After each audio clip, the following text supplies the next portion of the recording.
AC Milan harus puas berbagi poin dengan Como dalam laga tunda Serie A yang syarat drama di San Siro. Mike Maignan mengalami malam yang kontras berubah dari pahlawan menjadi sosok yang disorot setelah kesalahan fatalnya dimanfaatkan Nico Paz untuk membawa tim tamu unggul di babak pertama. Namun, Rafael Leao tampil sebagai penyelamat Rossoneri lewat gol indah yang memastikan skor imbang 1-1. Hasil ini membuat Milan tertahan di posisi kedua klasemen, sementara Como terus memperkuat reputasinya sebagai tim yang kerap menyulitkan klub-klub besar Italia di bawah arahan CSC Fabregas. Laga pekan ke-24 ini memiliki latar belakang logistik yang rumit.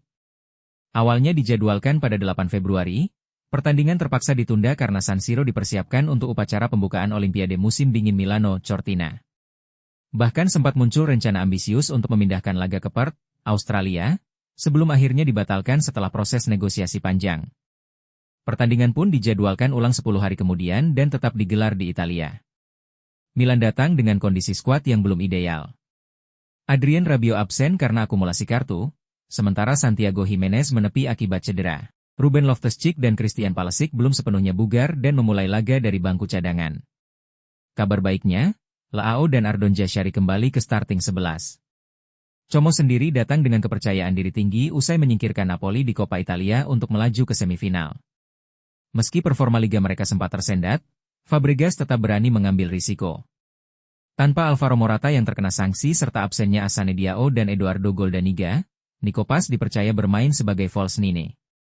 Pertandingan berjalan hati-hati di awal. Milan sempat terkejut ketika Mergim Vojvoda mencetak gol lewat tembakan melengkung pada menit ke-25, namun gol tersebut dianulir karena offside. Rossoneri kemudian mencoba menekan, dengan Leao melepaskan tembakan tajam yang memaksa Jean Butes melakukan penyelamatan penting. Sorotan babak pertama justru tertuju pada Maignan. Kiper asal Prancis itu terlalu lama menguasai bola dan gagal menyadari pergerakan pas, yang memotong operan dan dengan mudah menceploskan bola ke gawang kosong untuk membawa Como unggul 1-0. Milan berusaha merespons. Fikayo Tomori hampir menyamakan skor lewat sundulan keras yang ditepis Butes. Sementara di sisi lain Tomori juga melakukan intercept krusial untuk menggagalkan peluang Jacobo Ramon. Memasuki babak kedua, Milan melakukan pergantian setelah Strahinja Pavlovic mengalami cedera ringan dan digantikan Matteo Gabbia. Nico Paz kemudian menerima kartu kuning yang membuatnya dipastikan absen saat Como menghadapi Juventus. Saat Como tengah gencar mencari gol kedua, mereka justru dihukum oleh momen magis Leao. Berawal dari umpan lambung panjang Jashari yang melewati garis pertahanan, Leao beradu cepat dengan dua bek lawan dan kiper yang keluar dari sarangnya. Dengan ketenangan luar biasa, ia membiarkan bola memantul sekali sebelum melepaskan lob sempurna dari jarak sekitar 25 meter. Skor pun imbang 1-1. Milan nyaris membalikan keadaan tak lama berselang. Sundulan Youssouf Fofana dari jarak dekat masih melambung. Sementara peluang Leao lainnya dianulir karena offside. Como juga sempat mengancam lewat voli Anastasios Doufikas yang hanya mengenai sisi luar jaring. Tensi meningkat di penghujung laga. Pelatih Milan Massimiliano Allegri diganjar kartu merah setelah terlibat adu mulut panas dengan staf Como. Insiden bermula dari perselisihan Alexis Saelemaekers dengan ofisial tim tamu. Saelemaekers kembali menjadi pusat kontroversi ketika Como menuntut kartu kuning kedua akibat tekelnya terhadap Martin Baturina. Namun wasit memilih melanjutkan permainan.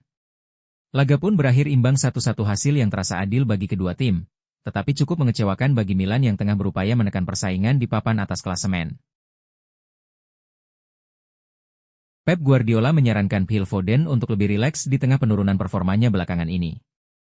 Namun, nasihat tersebut jelas lebih mudah diucapkan daripada dijalani. Posisi Foden di skuad Manchester City kini tidak lagi sepasti sebelumnya. Sementara tempatnya di tim nasional Inggris juga mulai dipertanyakan. Setelah sempat bangkit di akhir 2025, sang gelandang serang kembali terjebak dalam fase sulit pada momen yang paling tidak ideal.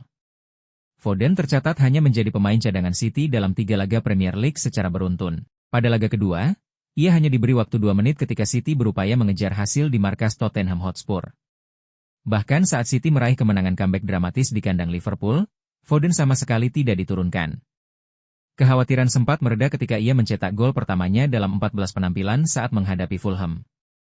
Namun tanda tanya kembali muncul usai penampilan mengecewakan dalam kemenangan tipis City atas Salford City dari League 2 di ajang Piala FA akhir pekan lalu. Laga tersebut seharusnya menjadi panggung ideal bagi Foden untuk menegaskan kebangkitannya. Sayangnya, performa apik melawan Fulham justru tampak sebagai pengecualian. Ia kembali kesulitan menemukan ritme permainan dan gagal memberi dampak signifikan. Padahal, Foden merupakan pemain dengan pengalaman terbanyak kedua di atas lapangan setelah John Stones. Namun, pengalaman itu tidak tercermin di lapangan. Ia melepaskan 3 tembakan sepanjang laga, semuanya melenceng dari sasaran.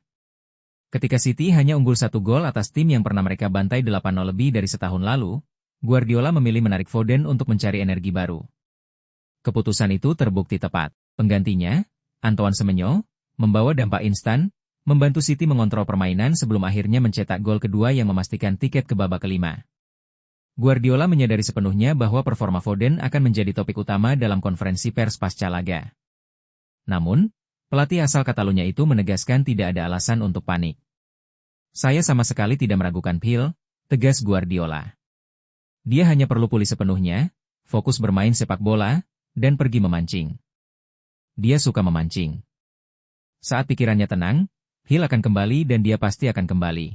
Ini bukan 2 dekade lalu ketika dia menjadi pemain terbaik Premier League. Itu baru saja terjadi, tidak lama yang lalu. Ini tetap Phil Foden. Dia hanya perlu ketenangan, kegembiraan, senyum, kebahagiaan, dan bermain-bermain.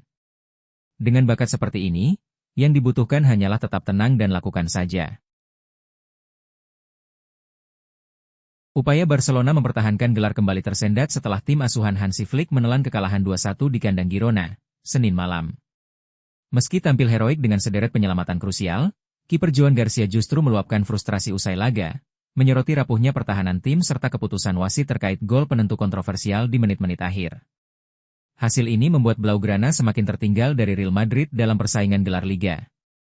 Barcelona sempat bangkit dari kekecewaan setelah kegagalan penalti Lamine Yamal di babak pertama. Dominasi tersebut akhirnya membuahkan hasil pada menit ke-60 lewat gol bek muda Pau Cubarsí.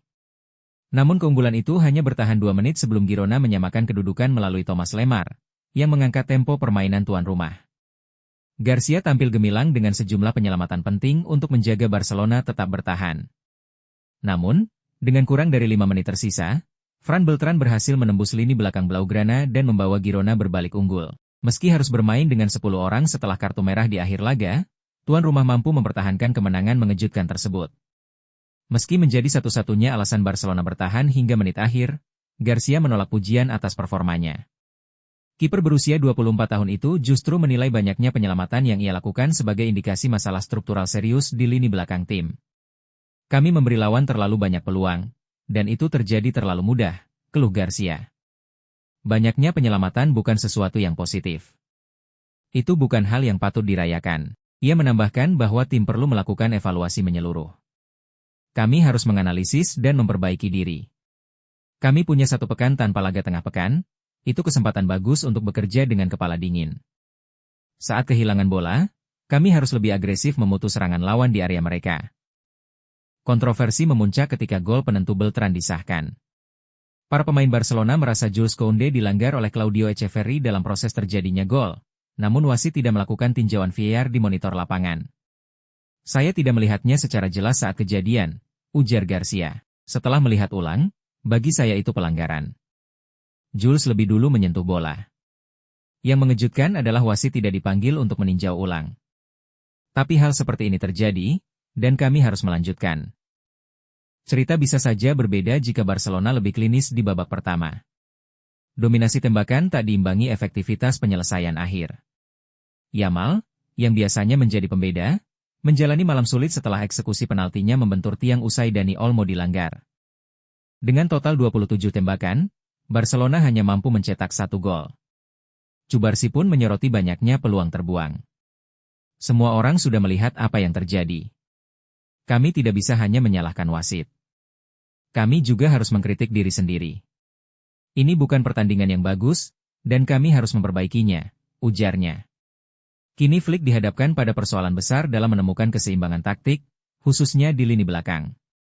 Meski Gerard Martin menunjukkan potensi di sisi kiri, struktur pertahanan secara keseluruhan masih rapuh.